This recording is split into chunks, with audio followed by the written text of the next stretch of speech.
If you want to skip the introduction and get straight into the video, timestamps are placed throughout the video. Before we begin, I want to say thank you to everyone who have subscribed after my last video. Since there is more people participating in the giveaway, there will be 3 winners instead of 2 from now on. I didn't expect my subscriber count to increase this much just from one video. So I thought of some ways to celebrate if I ever reach 500 and 1,000 subscribers. At 500 subscribers, the bond giveaway for that video will be doubled. So there will be 3 winners. Each winner receives 2 bonds. I will also review a money-making method that is around 100 mil GP per hour. And at 1,000 subscribers, I will be tripling the bond price for that video and revealing a money-making method that is around 600 mil GP per hour.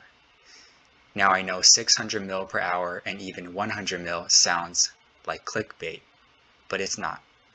Both videos have already been recorded with the data backing up my ridiculous claims for the GP per hour. It's worth noting that those numbers are on the higher end of the scale, as the GP per hour does fluctuate. The first method ranges from 60 to 100 mil per hour, and the second one ranges anywhere from 200 to 600 mil per hour, depending on how much the supplies buy for and how much the final product sells for. It's entirely possible that these methods will be exposed before I make the video, but I think that is unlikely since one method have existed for months and the other one have existed for years. It should be pretty obvious, but those 2 money-making methods are only for entertainment purposes since they will be ruined upon release. I have made billions of GP from both of these methods, so it is in my best interest to remain silent and keep making bank. There's a price to pay for me to give up those methods, and 500 subs and 1,000 subs are a fair price in my opinion. Now let's get into the video. Today we will be figuring out what is the best way to convert your beans to GP. I personally have reached a bean cap of 1 million a few times, as you can tell from the number of growth potions I have in my inventory and of course the beans. Since I am 120 farming, using my beans for GP is the only option. I don't recommend spending your growth potions on XP since 120 farming is pretty low effort and getting there doesn't take that long if you do player owned farms every day. So the seeds we will be experimenting on are the bloodweed, grapevine, reed, and spiritweed. The leafy growth potions are obviously for the herbs, and the sundry growth potions are for these 2. Bloodweeds have always been the best GP per bean and the best GP per hour, and all of these other seeds have crashed due to Elder God Wars, so it will be interesting to see how it has affected their profit margins. We will be starting with the grapevine seed. Here is the setup. You'll want the full Master Farmer outfit to boost how much produce you get.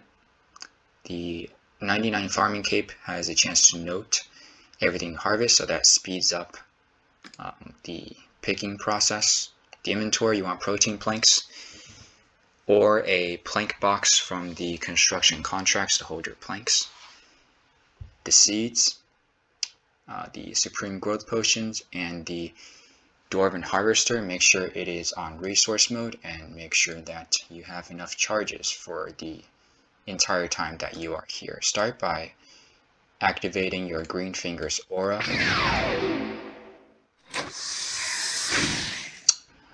Once it is empty, you put the planks on it, seeds on it, potions on it.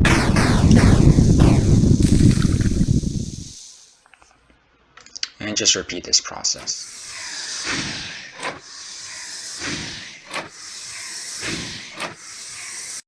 The next seed we will be testing is the spiritweed seed. And for this one, don't forget the juju farming potion since it works on herbs. And you want one where the true leprechaun is right next to the herb patch. This is not the case for the Drainer farm, but this is the one near Falador. And also shout out to Pill Cosby over here. He's a recent sub and he just randomly found me at the GE. The setup for the bloodweed seed run is quite different from the others because I'm going to be in the wilderness and I'll be risking like 20-30 mil worth of herbs. So at the top you have the typical farming stuff, my gear, wilderness sword to teleport there, Elysian spear shield for protection, turtling 4 for protection, phoenix necklace for protection, Leviathan ring for protection, this to juice my Elysian, protection.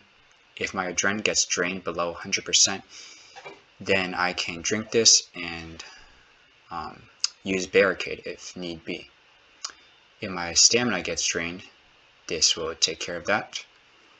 And my familiar, bring a mammoth for my Elysian, Cerebroods, and a lot of food. So let's teleport there now and hope that there's not a PKer there waiting for me.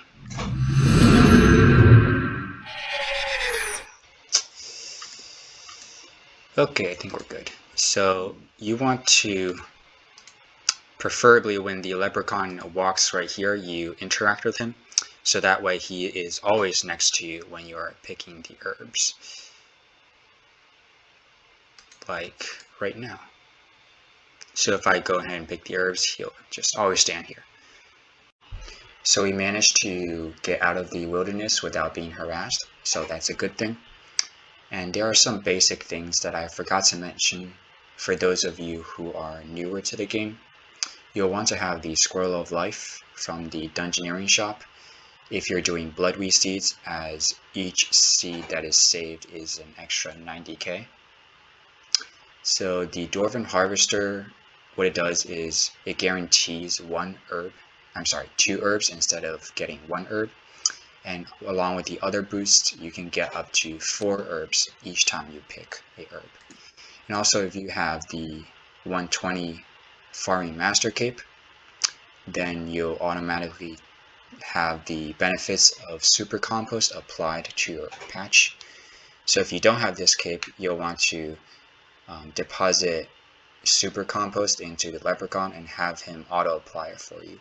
I don't recommend Ultra Compost because on the wiki it says it's not worth it if your seeds are under 500k, if they're not protected, and there's no seed that's over 500k.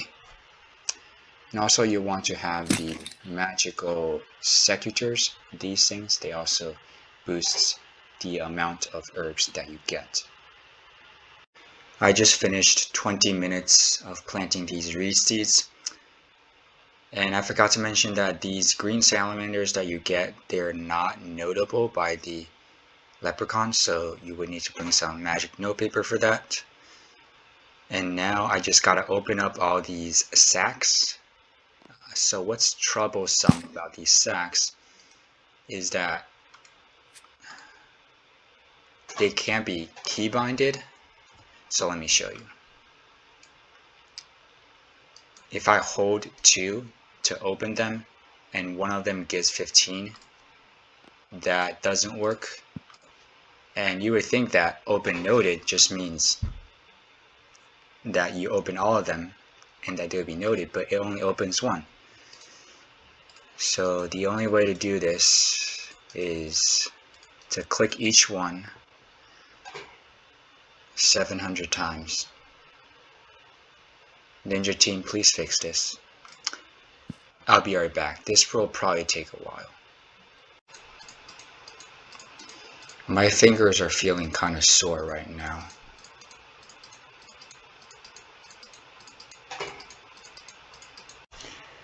Okay, welcome to math class. So if you're not into math, If you find this thing boring, you can skip to the conclusion. There will be a timestamp, but I'll be going over the data that I have collected and explaining how I got to the profit per hour and GP per bean values. The pictures are before and after pictures of me doing the method for 20 minutes. In the formula bar, you can see what the values I used for each item are. So grapevine seeds, I used a value of 9.8k for them. Planks, even though they're protein planks, I convert them into mahogany planks in terms of cost. Sarah grapes, after these grapes, because they're untradeable, after you make them into jugs of wine, they sold for 69k each, which is very nice, very nice. And then this value here is how long it took me to put all those grapes into jugs. Obviously, Zami grapes, they're worth a lot less. So I did two calculations. One if I only did Sarah wines, and one if I put both of them into jugs, and see how it affected the GP per hour. So Sarah wines 38 ml per hour, both wines 33 ml per hour. We'll go over the GP per beans later. Next up is the spirit weed seeds. The Juju farming potion is used because these are herbs and they work on them. So 30k each. The seeds are pretty cheap herbs, so for this much, profit per hour is 46 mil. And I put here that the mid price is 13.3k. So it actually sold for 15.1k. It could just be that there's not a lot of supply right now, so if we put that much, then it drops down to 40 mil instead of 46. As for the bloodweed seeds, I put here don't bring too many potions. Even though those potions are untradeable, if you die in the wilderness, they will be destroyed. So you don't want to be wasting your beans like that. So bring at most 60, because that's how many you'll use in 20 minutes. Cost, seeds are a bit more expensive. How much they sold for. Profit's really good, 78 mil per hour. Next up is the reed seeds. Seeds are also pretty cheap. Froggies, they sold for a surprisingly large amount. And then the miscellaneous is the green salamanders and the swamp tar that you see here. It's not much. I spent an excruciating 12.5 minutes opening up these stupid ball sacks. And the profit is about 40 mil per hour. So looking at everything, the GP per bean is just, each potion is 1k beans. So how much profit I made divided by how many beans I used. As for the GP per hour, the best is bloodweeds by a long shot. And if we take the mid price of the spirit weed, then everything else outside of the wilderness is pretty much the same in terms of profit per hour. Spirit weed seeds are a bit better right now because they're a bit high. As for the GP per bean, you want to... Oh, bloodweed wins again. But if you don't want to go into the wilderness, then grapevine seeds are a better choice than the other two if you want to get more GP out of your beans. So in conclusion, if you're willing to risk it for the biscuit, then go for the bloodweed seeds. Note that when I was doing it, I couldn't watch YouTube videos because my eyes were glued to the mini-map in case a PKer came. So it's not as, I guess, relaxing as the other methods. But yeah, that concludes the end of my video. I hope you enjoyed.